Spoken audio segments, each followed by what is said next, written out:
बेटा निकल जाएगा कि मैं बताऊं? सर एक बार बता दीजिए। एक बार बता दे, ठीक है। देखो एस्केप वेलोसिटी का फॉर्मूला क्या होता है बेटा? हमने दो फॉर्मूले देखे हैं। हमारे पास गिवन क्या क्या है पहले लिख लेते हैं। What is given? गिवन है हम लोगों को radius and mass. What is mass of the moon? It is 7.34 × 10⁻22 kg। ठीक है, यूनिट भी ओके। एंड रेडियस गिवन है हमको r, इट इज 1.74 × 10⁻6 मीटर। ठीक है, हमारे पास एस्केप वेलोसिटी के दो फॉर्मूले हैं। क्या क्या है? v एस्केप इक्वल्स टू क्या आया था बेटा कल के दिन? एक आया था √2 gm बाय r आया था, है ना यार? ये फॉर्मूला तो यार फिट हो रहा है। दूसरा आया था आपका एस्केप वेलोसिटी इक्वल्स टू आया था √2 2gr। ठीक है, दोनों से निकल सकता है, पर यहां पर ये जो जी था ये अर्थ का था, हमको मून का रखना पड़ेगा, इसलिए ये फॉर्मूला एप्लीकेबल नहीं है। कौन सा होगा? ऊपर वाला। ठीक है, तो by formula of V escape equals to आएगा √2 gm बाय r। ठीक, पुट करते हैं √2 इंटू जी कितना होता है? 6.7 इंटू 10⁻11 -11 है ना? Yes. Into m, what is m? It is 7.34 into 10⁻22 by r it is 1.74 into 10⁻6। Calculate करना है बेटा। चलो 10 की पावर को अलग कर लेते हैं, बाकी पॉइंट्स किधर लेके आते हैं। क्या आएगा? 2 इंटू 6.7 इंटू 7.34 बाय 1.74 इंटू यहाँ कितना आएगा? 10⁻11 प्लस 22, 10⁻11 है ना? यस। 10⁻6 है। अब √2 इंटू 6.7 इंटू 7.34 बाय 1.74 10⁻7 7 नहीं आएगा, कितना आएगा? 5। ठीक है, इतना क्लियर ना? अब इसका कैलकुलेशन कर दिखाओ तो बेटा कितना होगा। ऊपर मल्टीप्लाई करो और नीचे से डिवाइड करके बताओ, फिर रूट निकालते हैं।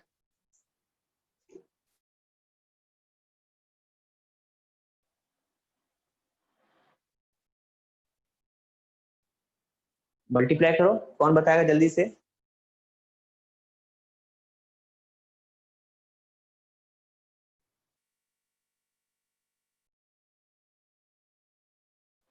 सर ऊपर का मल्टीप्लाई आता है 9673.9 967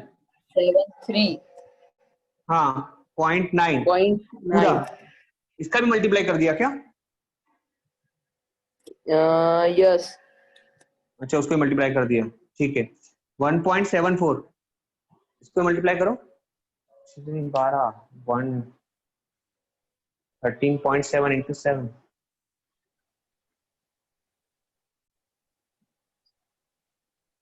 सर रॉन्ग है सर, गलत आ गया था। गलत आ गया था ना? वही मुझे लग रहा है कि ये गलत है। सर ये तो 98.3/6 ओनली वो जो नंबर है ना ऊपर के न्यूमेरिकल्स का है। अच्छा ओके, नीचे का क्या आया? 1.74। बेटा इसको डिवाइड करना है, डिवाइड कर सकते हैं क्या? डिवाइड करो। इसको रहने देना, सिर्फ इन दोनों को डिवाइड करो, ऊपर रूट भी है एक।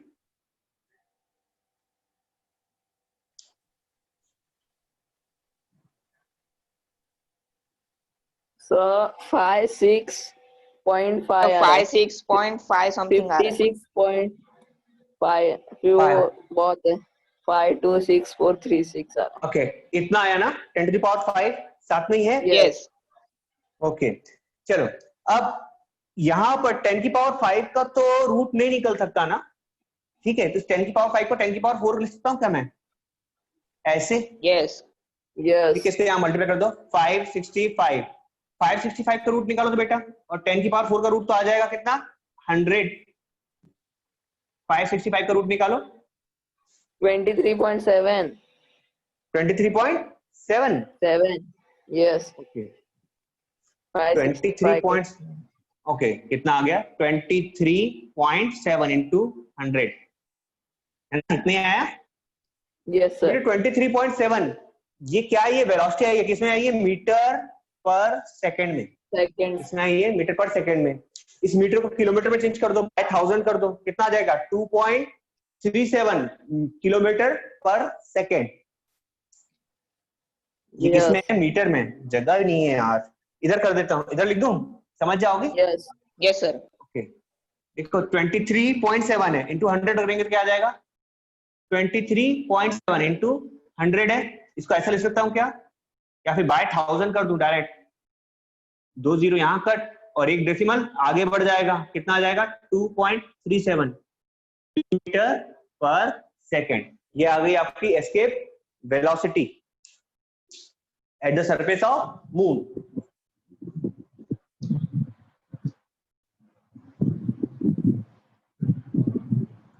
क्लियर हुआ? Yes, sir. Yes sir. Good. Yes, sir. Very Yes, good. sir. Yes, sir. Very good. Very good.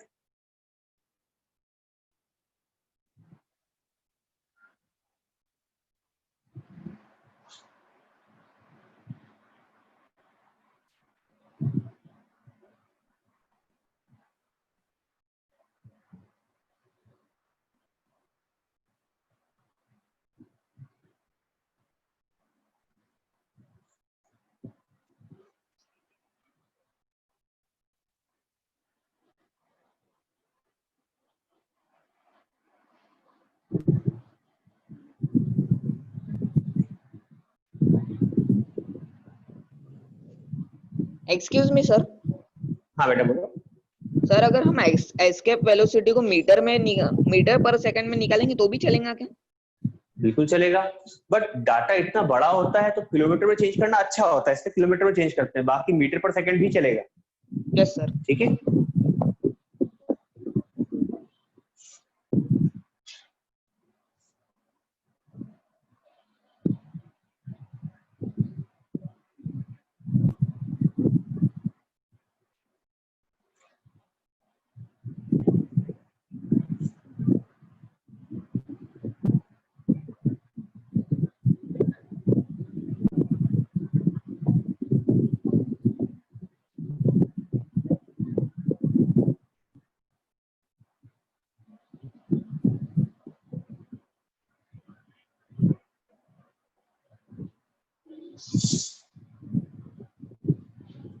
जल्दी से नोट डाउन कर लो बेटा।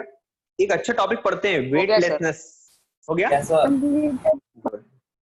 Okay No, sir sir. नहीं हुआ सर। ओके लिख लो लिख लो। सर वो 1000 क्यों लिए? बेटा 1000 क्योंकि इसको मीटर पर सेकंड को किलोमीटर पर सेकंड में चेंज करना था ना,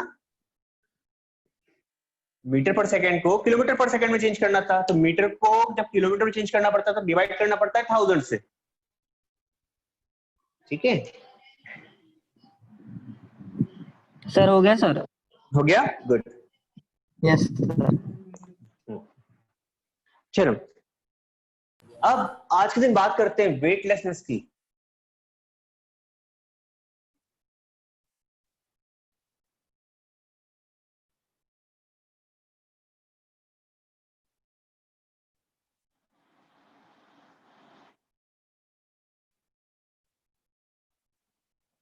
देखो तो वेटलेसनेस, यहां पर आपकी बुक का टॉपिक है वेटलेसनेस इन स्पेस। तो मैं समझाता हूं वेटलेसनेस होती क्या है।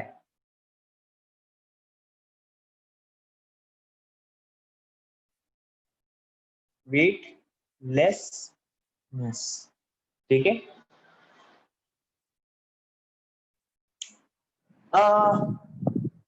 एक बात समझो, जब आपका वेट कुछ भी शो करता है, कैसे करता होगा ये, ठीक है, आप किसके ऊपर खड़े हो गए, एक वेट मशीन के ऊपर,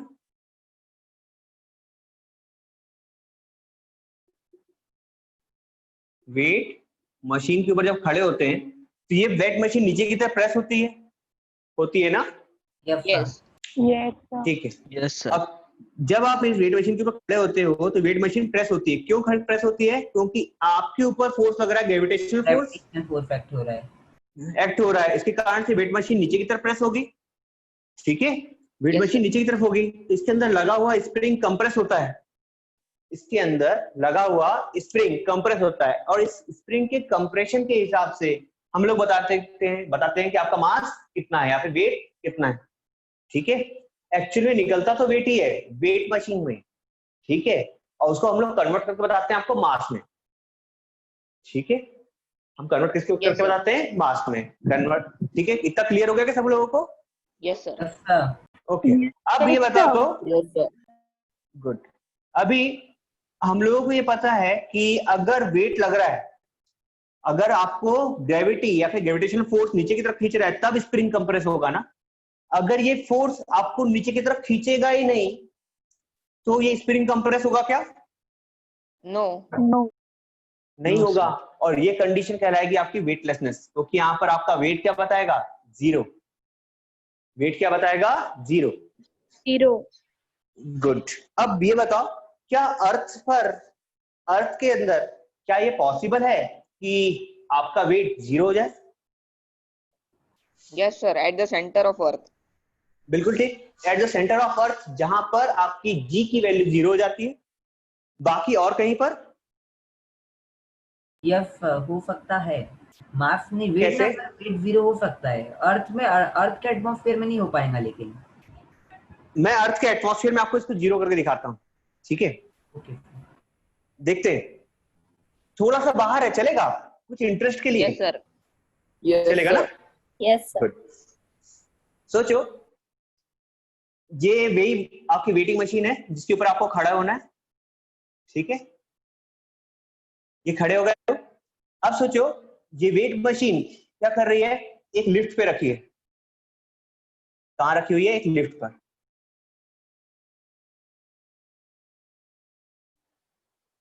वेटिंग मशीन कहां रखी है? लिफ्ट पर।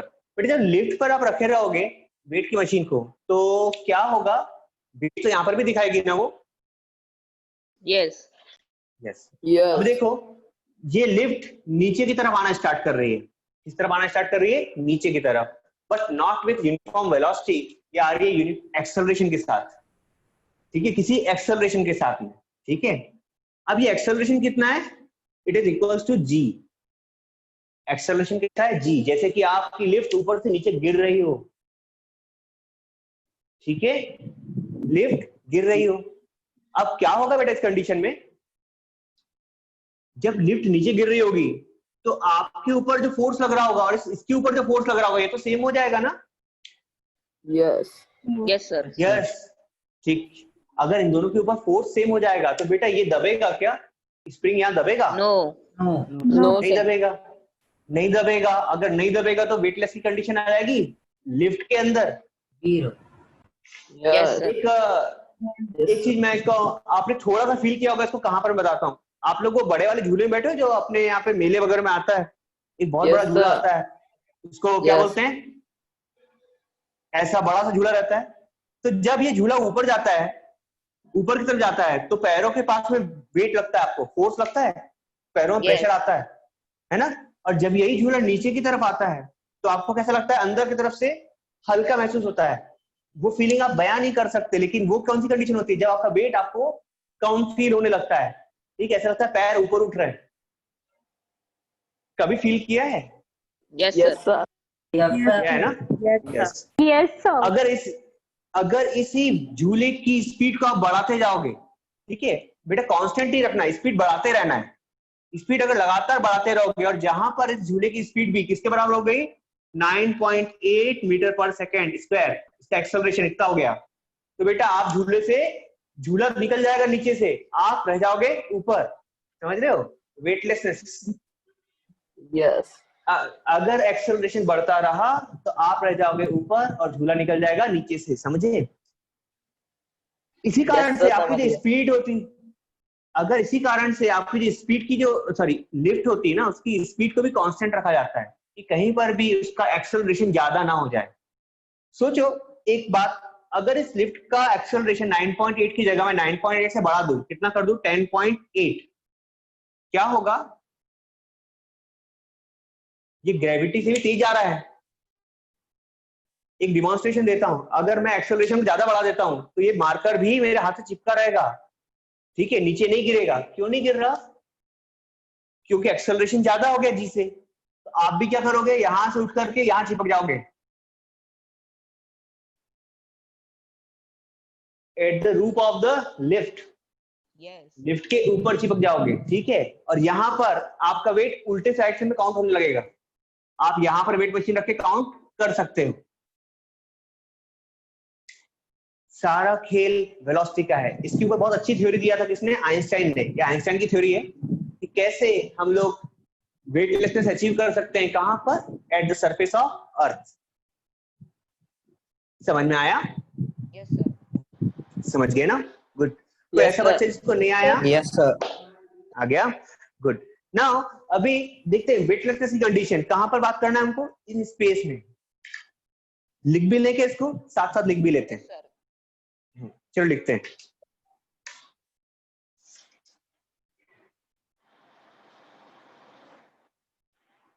मिटाना पड़ेगा।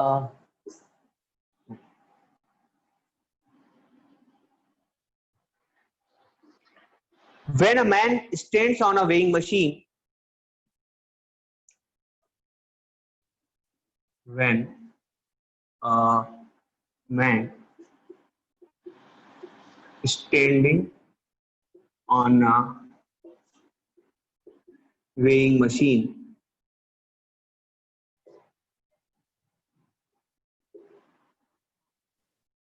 standing on a weighing machine at rest, machine at rest, मतलब जब weighing machine बस रखी हुई है और आप उसके ऊपर खड़े हो रहे हो तब की बात कर रहे हैं। At rest, the weight of the man, the weight, या फिर कहते हैं his weight in downward direction, in downward direction, press, compress the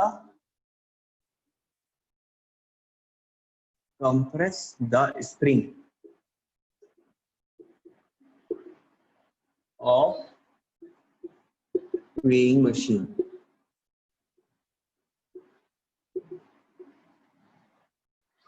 Of weighing machine due to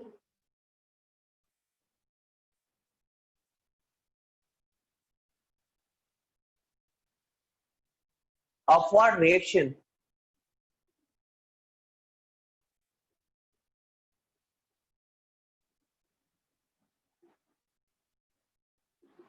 due to upward reaction, the pointer of the machine moves over the scale. The pointer of the machine moves over the scale.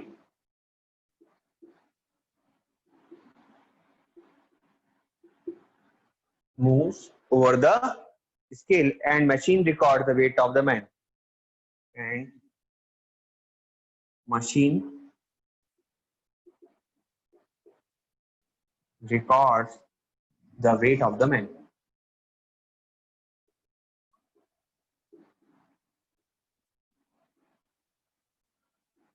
यहां तक की कहानी simple, जो real life में होता है वो है, ठीक है। अब लिखते हैं कि कैसे होती है weightlessness. But when the same machine starts falling down, but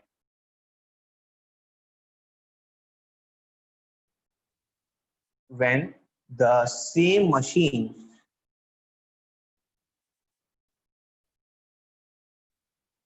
starts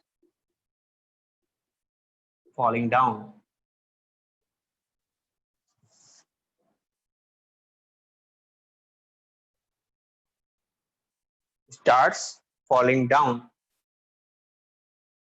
there is no reaction and the pointer states as 0 freely. There is no reaction and pointer stays at 0.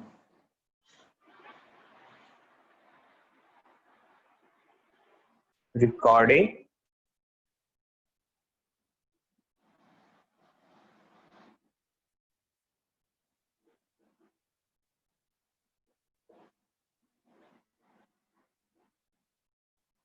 मतलब आपके साथ में वेट मशीन को भी गिरना है, ठीक है।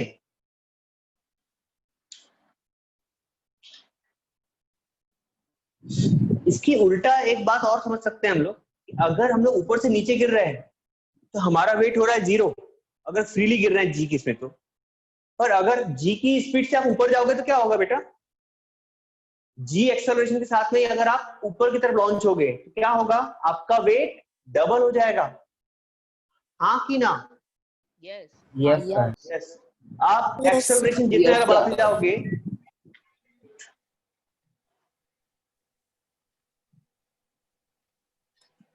चलो इसके बाद लिख सकते हैं, ऊपर का मिटा दोगे बेटा? Yes. Yes. गुड। चलो इसमें कंक्लूजन स्टेटमेंट आया हमारा। इसके बाद कि जब भी कोई इंसान ग्रेविटी के अंदर में फ्रीली गिरता है तब उसकी कंडीशन कौन सी होती है, वेटलेसनेस की। The man falling freely under the action of gravity, the man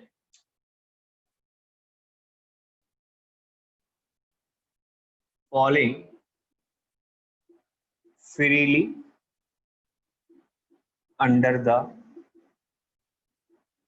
action of gravity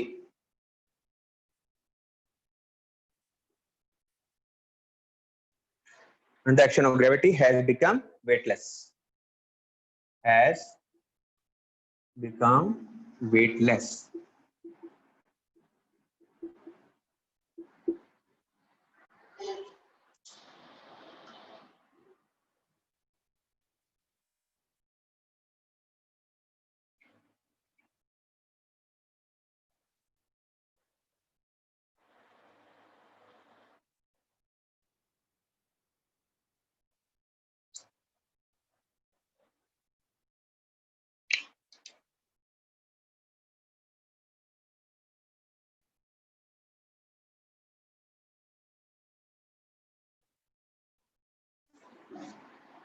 completed sir. Completed? Very good. Completed, sir. Very good very good. चलो अभी हमारे पास आधा घंटा और है। चलो अब बात करते हैं हम लोग सेंट्रीपिटल एंड सेंट्रीफ्यूगल फोर्स के बारे में, ठीक है। ये बुक में बस छोटा सा पॉइंट आया था वेटलेसनेस का, तो मैंने इसे एक्सप्लेन कर दिया। बाकी अब हमको पढ़ना है सेंट्रीपिटल एंड सेंट्रीफ्यूगल फोर्स के बारे में। सेंट्रीफ्यूगल सेंट्रीफ्यूगल फोर्स के बारे में पढ़ने से पहले आपको याद करना पड़ेगा लास्ट ईयर पढ़ा हुआ सर्कुलर मोशन, याद है क्या बेटा? Yes sir. यस। क्या होता है बेटा circular motion? An object moving in circular path. बिल्कुल ठीक।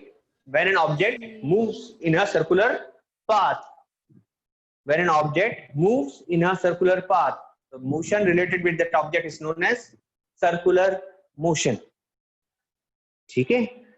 Yes sir. Known as circular motion। तो लिखवाना पड़ेगा सर्कुलर मोशन, क्या आता है? आता है सर। आता है sir. आता है, ठीक है, वेरी गुड। अभी देखो एक चीज समझो बेटा, लेट हमने एक स्टोन लिया, एक पत्थर, उसको एक थ्रेड से बांध दिया, Yes, sir. ठीक है।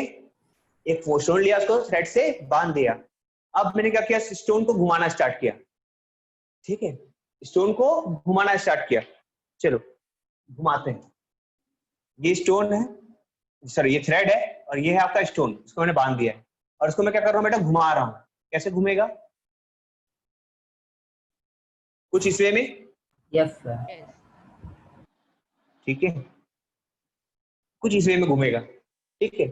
आप मानते हो क्या कि ये जो थ्रेड का, जहां से मैंने इस थ्रेड को पकड़ा हुआ होगा, ये इसको सेंटर होगा? Yes, sir. Yes. ठीक है, Yes. Yes. yes let Yes, sir. ये स्टोन का मूविंग डायरेक्शन ऐसा है, ऐसे मूव कर रहा है। Yes. ओके चलो, अब बेटा आप लोग को फोर्स को चेंज नहीं करना है। आप जो फोर्स लगा रहे थे इतने बड़े थ्रेड के लिए, इसको चेंज नहीं करना है। दो चार बातें मैं आप लोग को बताना चाह रहा हूँ। देखो, अगर इस थ्रेड की लेंथ को मैं कम करता हूँ, फोर्स उतना ही लगाता हूँ, तो बेटा वेलोसिटी पे क्या इफेक्ट आएगा? Sir, एक बार दोबारा बताए, बोलिए। मैं ये बोल रहा हूँ बेटा, हमको फोर्स, जो हम लोग फोर्स लगा रहे थे ना पत्थर को घुमाने में, स्टोन को घुमाने में, इसको चेंज नहीं करेंगे, बस लेंथ को कम कर दूंगा। अगर मैं स्टोन के सॉरी ये थ्रेड की लेंथ को कम कर दूं तो क्या होगा बेटा? पत्थर तेज घूमेगा ना, Sir, yes. Yes, sir. Speed speed बढ़ेगी. बढ़ जाएगी, स्पीड बढ़ेगी। और अगर इस स्टोन की लेंथ को सॉरी इस थ्रेड की लेंथ को बढ़ा देता हूं तो पत्थर धीमे घूमेगा। Yes. Yes. ठीक है बेटा, एक बात तो ये है कि स्टोन की स्पीड दोनों ही केस में क्या है, बदल रही है। क्यों? स्टोन सॉरी थ्रेड के लेंथ के साथ। ठीक है, ये केपलर्स के लिए बहुत जरूरी था। उसने सारी चीजें इसी पत्थर के साथ में डिस्कवरी की, पता है आपको। दूसरी बात कहानी समझते देखो, जब आप स्टोन को घुमा रहे हो बेटा, स्टोन आपके पास से दूर क्यों नहीं चला जाता? आपने फील किया होगा, जब स्टोन को घुमाते हैं तो साइड में थ्रेड होता है, आपको फोर्स लगता है, एक फोर्स अप्लाई होता है। ठीक है, वो कौन सा फोर्स है जो आपके हाथों में फील हो रहा है? कौन सा फोर्स है जो आपके हाथों में फील हो रहा है? वो रिएक्शन है। Circular. क्या है? रिएक्शन है। किसका रिएक्शन है? सेंट्रीपिटल फोर्स का। वो फोर्स, यस, सेंट्रीपिटल फोर्स का रिएक्शन है। ये कौन सा फोर्स है? सेंट्रीपिटल फोर्स, जो इस पत्थर को आपकी तरफ खींच रहा है। ठीक है, this is your centripetal force. ठीक है ना। दूसरा, सेंट्रीपिटल के बाद दूसरा फोर्स आया था एक और, सेंट्रीफ्यूगल फोर्स। नाम सुना है ना आप लोगों ने? Yes, sir. Yes, Yes, sir. sir. अच्छा, अब सेंट्रीफ्यूगल फोर्स को समझते हैं। कौन सा होता है सेंट्रीफ्यूगल फोर्स? कोई बताएगा? बोलो सर तो। नाम सुने, याद अच्छा, नाम सुने हो? अच्छा, नाम सुने हो, ठीक है। नाम से नाम ही काफी है यार, नाम ही काफी है। देखो, अगर इसी स्टोन की बात करता हूं, मैं इसको घुमा रहा था, घुमाते घुमाते अगर मैं थ्रेड को छोड़ देता हूं, तो स्टोन किस तरफ जाएगा? मान के चलो, जब मैंने छोड़ा स्टोन यहां पर ही था, एकदम परपेंडिकुलर जाएगा? डायरेक्शन में जाएगा, सर। परपेंडिकुलर डायरेक्शन पे जाएगा, ऐसे Yes. इसके। Yes. Yes, Yes, sir. ठीक है। Right Yes, angle बेटा, component. यस, इस सर्कल के टेंजेंशियल डायरेक्शन में जा रहा है ये। इस Yes. सर्कल के टेंजेंशियल डायरेक्शन जा रहा था। और टेंजेंशियल डायरेक्शन या फिर कोई टेंजेंट जो सर्कल पे होती है, वो रेडियस पर क्या होती है? परपेंडिकुलर होती है। ठीक है, उस पॉइंट पर अगर हम लोग रेडियस को मीट करते हैं तो यहाँ पर क्या आता है? Perpendicular 90 degree. Yes. तो वो बोलो, ये फोर्स जो इस स्टोन को बाहर की तरफ खींच रहा था, ये फोर्स इस स्टोन को बाहर की तरफ खींच रहा था, ये यहां पर बाहर खींचेगा। अगर मैं यहां पर ड्रॉ करता हूं टेंजेंट को 90 डिग्री ऐसे, तो ये यहां पर भी इसको बाहर खींच रहा है। ठीक है, हर पॉइंट पे स्टोन की वेलोसिटी को बदल रहा है, डायरेक्शन को बदल रहा है, मतलब वेलोसिटी बदल रही है। स्पीड सेम है बट वेलोसिटी बदल रही है। ये जो बाहर की तरफ फोर्स लगा है ना, इसको बोलते हैं हम लोग सेंट्रीफ्यूगल फोर्स। इसका नाम क्या है? Centrifugal force. तो फोर्स एक्टिंग किस तरफ एक्ट कर रहा है बेटा? Tangential to path of stone, या फिर कहूं परपेंडिकुलर टू सेंट्रीपिटल फोर्स, है ना? नहीं? Yes. Yes, sir. Centripetal force को परपेंडिकुलर एक्ट करता है, स्टोन को बाहर की तरफ खींचता है। ठीक है, अभी देखो दो फोर्स है, और आपने लास्ट ईयर पढ़ा भी हुआ है रिजल्टेंट फोर्स के बारे में। पढ़ा है क्या? No. अरे पढ़ा तो है रिजल्टेंट फोर्स। नेट फोर्स पढ़ा था ना Yes. जब आपको बैलेंस Yes. फोर्स पढ़ाया गया होगा, याद है? Balance unbalance Yes, sir. पढ़ा हुआ है ना? गुड। बैलेंस अनबैलेंस के बारे में बात करते हैं बेटा। जब दो फोर्स एक दूसरे के ऊपर अपोजिट डायरेक्शन में एक्ट करते हैं तो क्या होता था? जीरो। अगर इक्वल फोर्स है तो नेट फोर्स 0 Yes. होता था। अगर दोनों सेम डायरेक्शन में एक्ट करते थे तो Yes. ऐड होता था, अपोजिट डायरेक्शन में एक्ट करते थे तो सम होता था। पर यहाँ परपेंडिकुलर है तो क्या होगा?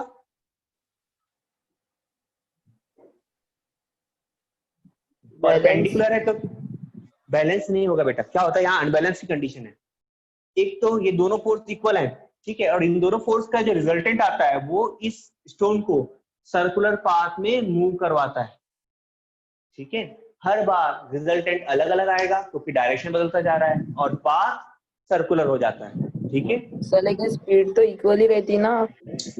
स्पीड इक्वल रहेगी ना, फोर्स भी इक्वल है, बस डायरेक्शन चेंज हो रहा है। आपको याद होगा, आपने पढ़ा है वेलोसिटी और एक्सेलरेशन क्या है, वेक्टर क्वांटिटी पढ़ा है ना, यस Yes. ठीक है। Yes. बेटा सिर्फ अगर मैग्नीट्यूड ही चेंज होगा तो चेंज होगा ऐसा थोड़ी है, डायरेक्शन चेंज होगा तो भी तो ये चेंज हो जाएंगे।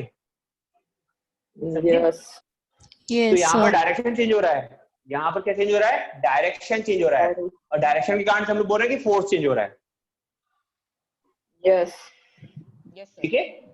Yes sir. चलो यस सर। अब लिख लें अब इसको, यस Yes. लिखते हैं, ठीक है। चलो राइट लाइन लिखते हैं। पहले लिखते हैं सेंट्रीपिटल फोर्स के बारे में। ये देखो बेटा, इसमें यहाँ पर एक डायरेक्शन ये लिखा देना आप, ये वाला, ये आपका रिजल्टेंट या फिर कहूँ कि नेट फोर्स, ठीक है। नेट फोर्स और इसका रियल नेम जो बोलना चाहिए वो होता है रिजल्टेंट फोर्स। इन दोनों का रिजल्टेंट जो कि इसको क्या करता है, किसी भी स्टोन को सर्कुलर पाथ में मूव करवाता है। Yes, sir.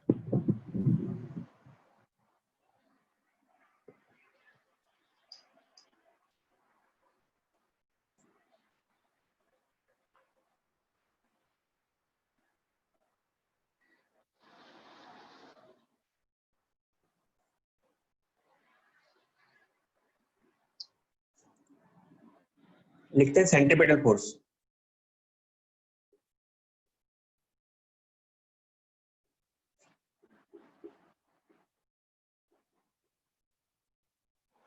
क्या होता है centripetal force? The force acts on any object moving in a circular direction, moving circular path. The force which acts on any object moving in a circular path, moving in a circular path, या फिर कहते हैं circular path, ठीक है, circular path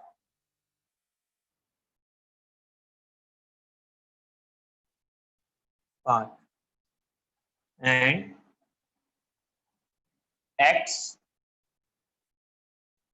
along the center, along या फिर towards the center, towards the center of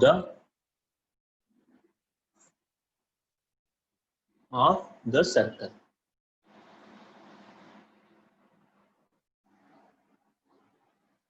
The force which acts on any object moving in a circular path and acts toward the center of the circle या फिर circular path is known as centripetal force.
Okay very good. तो लिखते हैं अगला Okay, sir, centrifugal completed. Force. Good. अगला लिखो centrifugal force. हो गया सर। वो भी लिख लिया? अरे वाह। सेंट्रीफ्यूगल फोर्स, सेंट्रीफ्यूगल फोर्स के बारे में आपकी बुक में नहीं लिखा है। क्या होगा सेंट्रीफ्यूगल फोर्स? इसी के साथ समझ सकते हैं, the force which acts on any object moving in a circular path and acts towards या फिर acts along the tangent to the circle. Acts along, यहीं पे मैं लिख दूं क्या मैं इसको? मेरी मेहनत बच जाएगी यार। लिखते हैं acts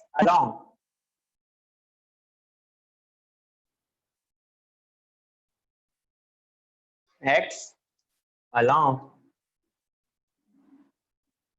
tangent to the circular path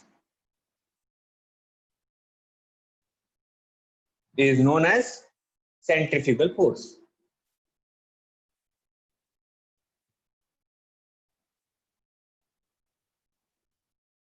Known as centrifugal force.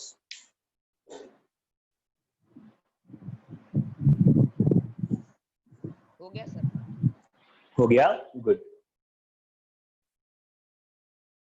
Yes. बहुत बढ़िया। सेंट्रीपिटल फोर्स और सेंट्रीफ्यूगल फोर्स एक दूसरे पर क्या होते हैं? परपेंडिकुलर। इसको नोट पे डाल सकते हैं, यस। ठीक है? एक नोट डाल लेना यहाँ पर। Centripetal force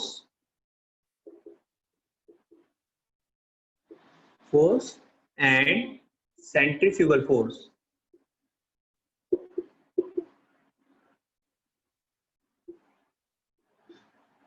acts perpendicular to each other.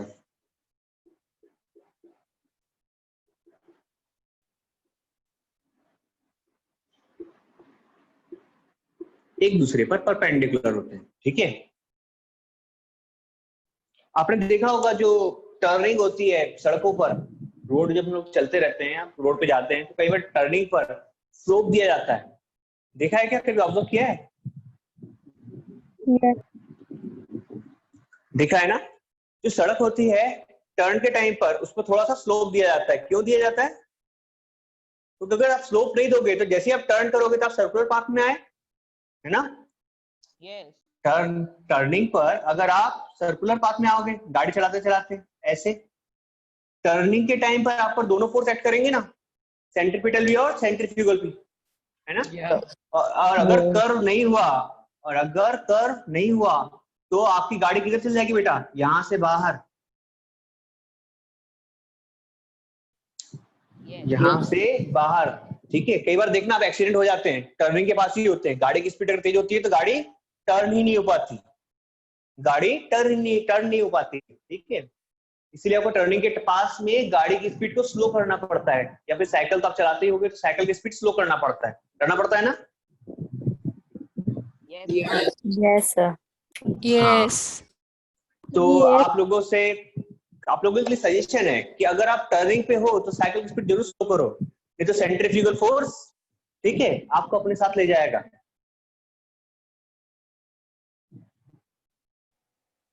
किनारे की तरफ देखो, केपलर का एक ऑब्जर्वेशन था इसी बेस्ड। केपलर ने क्या देखा कि जब एक स्टोन, ठीक है, अगर मैं उसको थ्रेड बांधता हूं तो यहाँ पर थ्रेड का काम कर रहा था ग्रेविटेशनल फोर्स। मिटा दे बेटा इसको। Yes sir. Yes, sir. Yes, Yes, sir. sir. देखो केपलर का ऑब्जर्वेशन देखो, इसी की बेस पर केपलर ने क्या देखा कि जो अर्थ है, हम अर्थ की बात करते हैं, अगर अर्थ है और सन है, ठीक है, सन भी एक्ट कर रहा है एज अ, सन और अर्थ के बीच में ग्रेविटेशनल फोर्स है ना, ये किसके से एक्ट कर रहा है? एक थ्रेड के जैसे, एक थ्रेड की तरह, ठीक है? और अर्थ भी क्या कर रही है? थ्रेड के जैसे। यहाँ पर कौन सा फोर्स आ रहा होगा? सेंट्रीपिटल फोर्स, ठीक है? दूसरी बात, और अर्थ घूम रही है, इसका आंसर कौन सा फोर्स होगा? Centrifugal force, centrifugal. ठीक है? और इन दोनों के रिजल्टेंट के कारण अर्थ कैसे घूम रही है? सर्कुलर डायरेक्शन में। यस। यस, इसी कारण से आपकी अर्थ अभी तक के सन के ग्रेविटेशनल फोर्स के कारण कहां नहीं गई, सन के अंदर नहीं चले गई। कभी सोचा होगा ना आप लोगों ने, अरे सन का ग्रेविटेशनल फोर्स है तो अर्थ को कहां जाना चाहिए, सन के अंदर, सन को खींच लेना चाहिए था उसको, पर क्यों नहीं गई? क्योंकि जो सन खींच रहा है, अर्थ के पास में एक और फोर्स कौन सा है, सेंट्रीफ्यूगल फोर्स, जो इसको क्या करता है बेटा, बैलेंस कर लेता है और अर्थ को घुमाता है सर्कुलर ऑर्बिट्स में, जो कि इनकरेक्ट है। सर्कुलर ऑर्बिट्स में नहीं घुमाता है, अलग ऑर्बिट है, हम पढ़ेंगे अभी केपलर के लॉ में। बट कॉन्सेप्ट तो यही था जिस पर बेस्ड पर डिस्कवरी हुई, समझे ना? Yes. Yes. चलो Yes, sir. इस पर बेस हम लोग चालू करेंगे केपलर्स के 3 लॉ।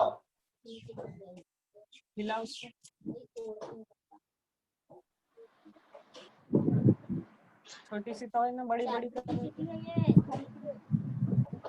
विजय, किसके पास से आवाज आ रही है? माइक बंद करो तो। चलो बात करें केपलर्स के लॉ के बारे में। केपलर्स लॉ या फिर कहते हैं Kepler's laws of planetary motions. Kepler's law और कहते हैं Kepler's laws of planetary motion. Kepler's law और कहते हैं Kepler's laws of planetary motion. Kepler ने बताया था कि प्लैनेट्स किसी भी स्टार के अराउंड कैसे घूमते हैं, ठीक है। इस पर बेस्ड में 3 थ्योरीज दी, 3 लॉ दिए। पहला देखते हैं केपलर्स फर्स्ट लॉ।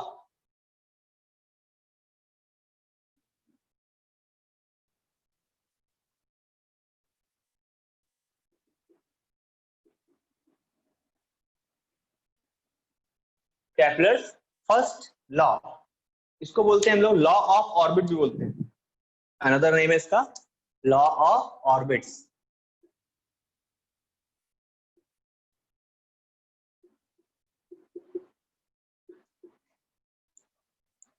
इसको केपलर ने ऐसे क्लियरिफाई किया, इसने कहा, आपकी बुक के हिसाब से बोले तो, the orbit of a planet is an ellipse with the sun at one of its foci. कुछ समझ में आया क्या? नहीं ना? No, sir. नहीं आया तो मैं आपको 2 स्टेटमेंट लिखा दूं क्या इसी के, एक इजी और एक हार्ड, जो आपकी बुक का है। Yes, sir. Yes, sir. ठीक है, तो पहले आपका बुक का Yes. लिखते हैं। The orbit of a planet is an ellipse. The orbit of a planet is an ellipse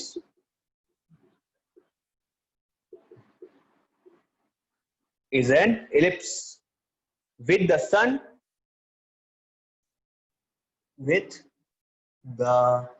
sun at one of its foci,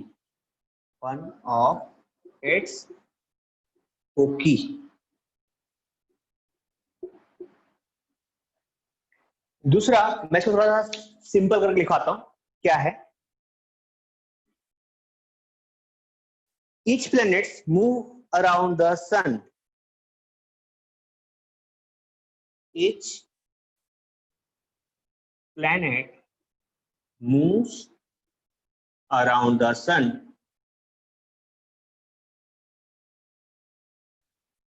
in elliptical orbits. In an elliptical orbit.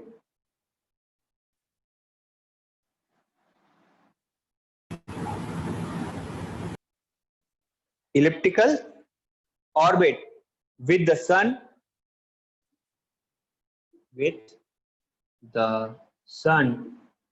at one of its focal points. इन दोनों definition में आपको 2 चीजों से दिक्कत है। पहला बात है इलिप्टिकल का मतलब क्या है, what is ellipse, what is elliptical orbit. दूसरा फोकी या फिर फोकल पॉइंट्स, है ना? बाकी तो समझ में आ रहा होगा। Yes. ठीक है, तो आप स्टेटमेंट लिख लो, मैं आपको दिखाता हूँ what is ellipse and what is elliptical orbit.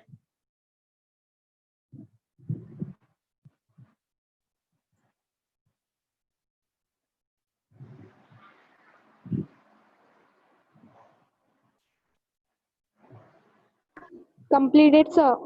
Completed, sir. Very good, Yes, sir. सबका हो गया ना? सर नहीं Okay. Sir. Yes, sir. Yes.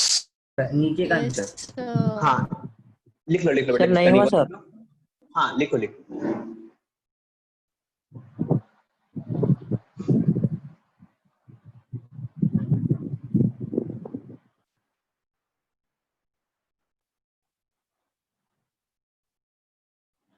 हो गया सर। हो गया? देखो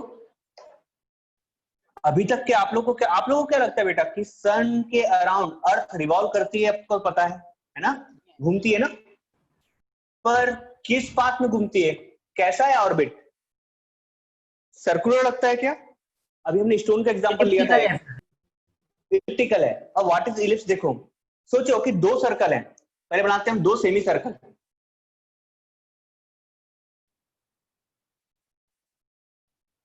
दो सेमी सर्कल, इनके दो सेंटर होंगे ना? यस। मान के चलो एक ये है और दूसरा ये है, हो गई ना? Yes. Yes sir. यस। सोचो इसके कॉर्नर्स को आप ऐसे मिला दो,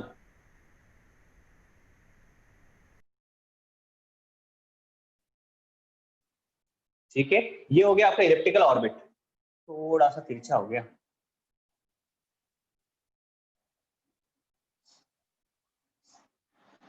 ठीक है, ये हो गया आपका इलिप्टिकल ऑर्बिट।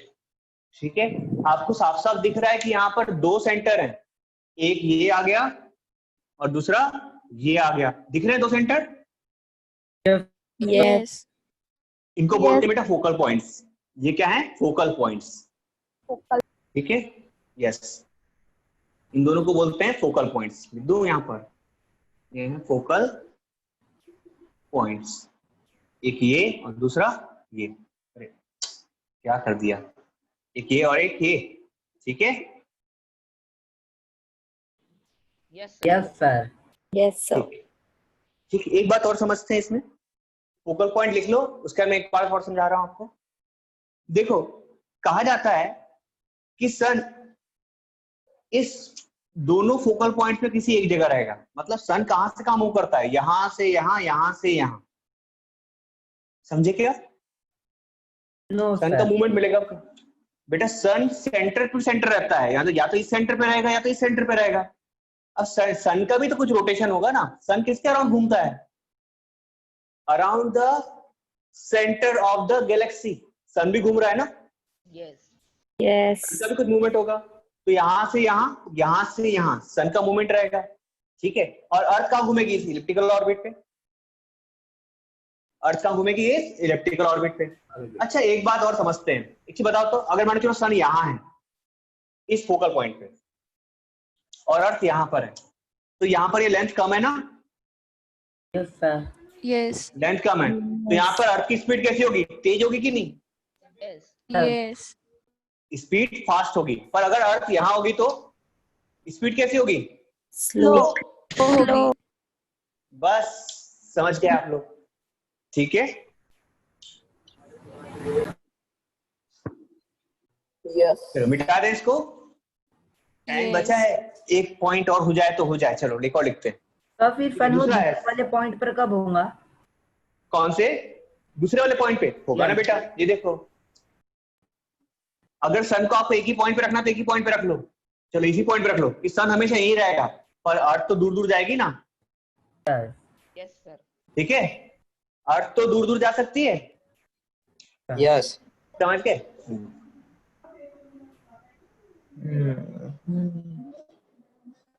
एक्चुअली में साइंटिस्ट ये डिसाइड नहीं कर पा रहे थे कि सन किस फोकल पॉइंट पे होगा, ठीक है।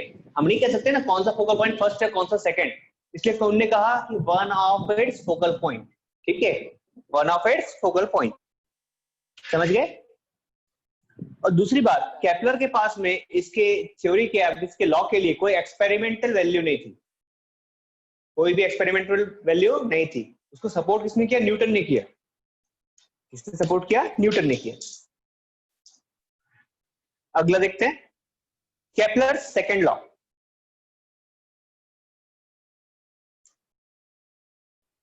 सेकंड लॉ है केपलर सेकंड लॉ।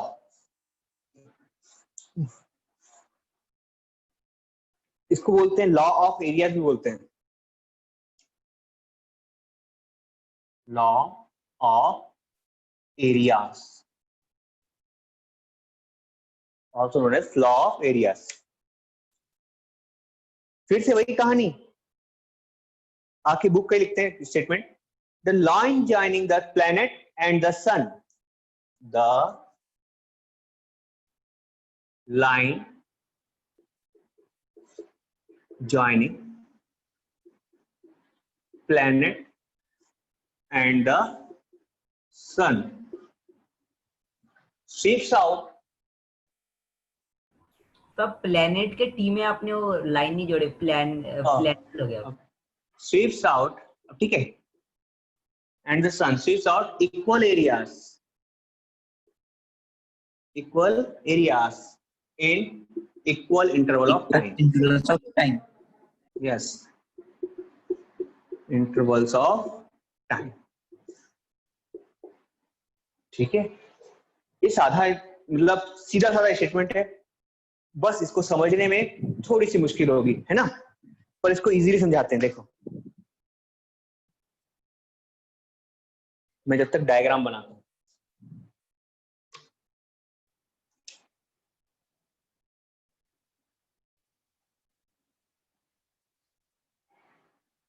इलिप्स अच्छा नहीं बनाया, जाएगा फिर कोई प्रॉब्लम नहीं।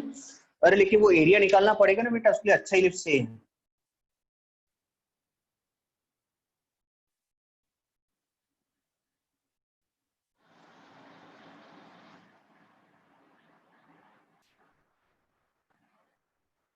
ठीक है, ये चल जाएगा। थोड़ा सा यहां से पिचक गया है, ठीक। लेट्स सपोज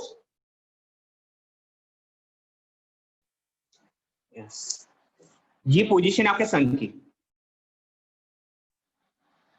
और बड़ा कर देंगे इसको, और बड़ा कर लो। ये है आपका सन।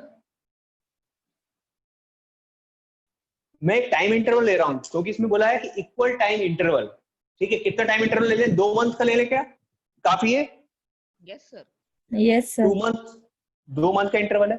मैं मान लेता हूं कि पहले स्टार्टिंग में आपकी अर्थ यहां थी और 2 मंथ बाद यहां से यहां पहुंच गई, क्योंकि आपको पता है कि सन के पास में रहेगी तो और ज्यादा मूव करेगी, बहुत ज्यादा स्पीड से चलेगी ना।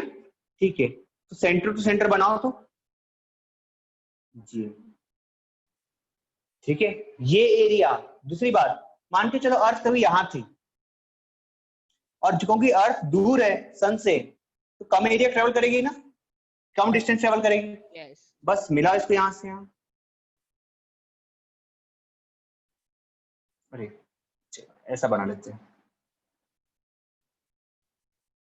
ठीक है बेटा। देखो ये कौन सा एरिया है, क्या बोलते हैं इसको?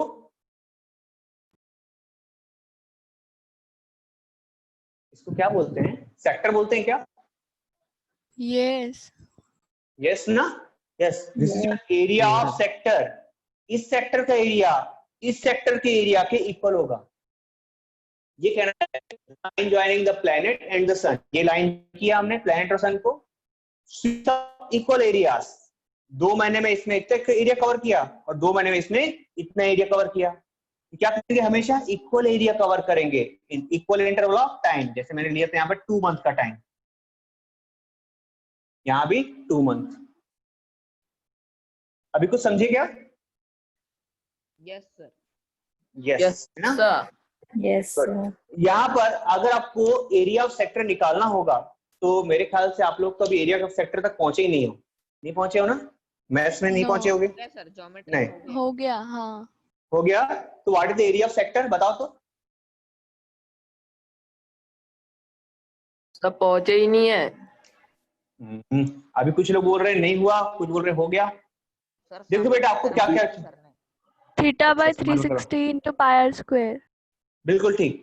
ये देखो यहाँ पर आपको एक एंगल गिवन होगा हमेशा कि कहाँ कितना एरिया कवर हुआ। यहाँ पर आपको गिवन होगा थीटा, यहाँ पर गिवन होगा दूसरा एंगल, ठीक है। इसका नाम क्या, थीटा 1 तो ये हो जाएगा थीटा 2, ठीक है। दूसरा आपको गिवन होगा आर, मान के चलिए R1 है, और दूसरा क्या हो जाएगा ये R2, मतलब डिस्टेंस गिवन होगा।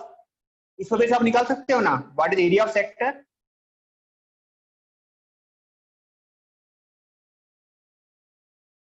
Sorry, theta by 360 into pi r square, ठीक है। थीटा 1 के लिए इसको निकाल लोगे, theta 1 by 360 pi r 1 square, और दूसरा क्या आ जाएगा theta 2 by 360 by into pi r 2 square, ठीक है। और ये दोनों क्या होंगे, इक्वल होंगे, ये दोनों होंगे इक्वल।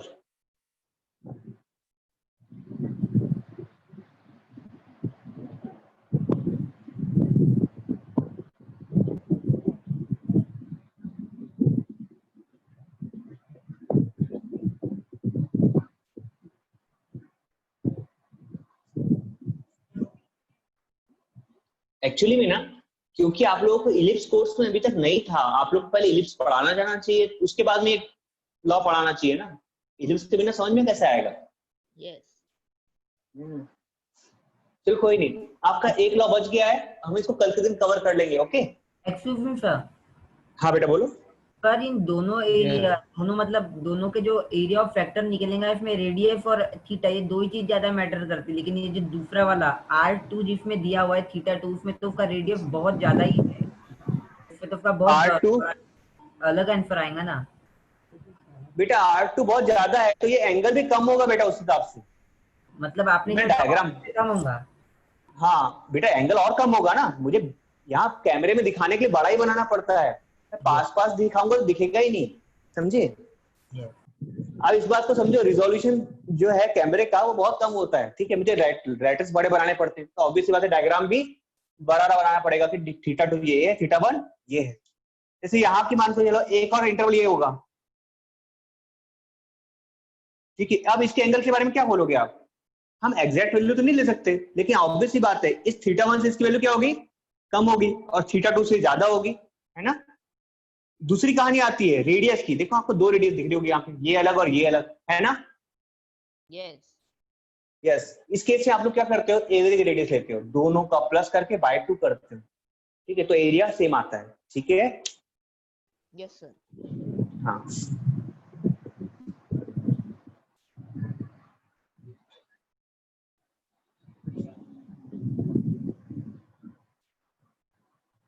Sir complete.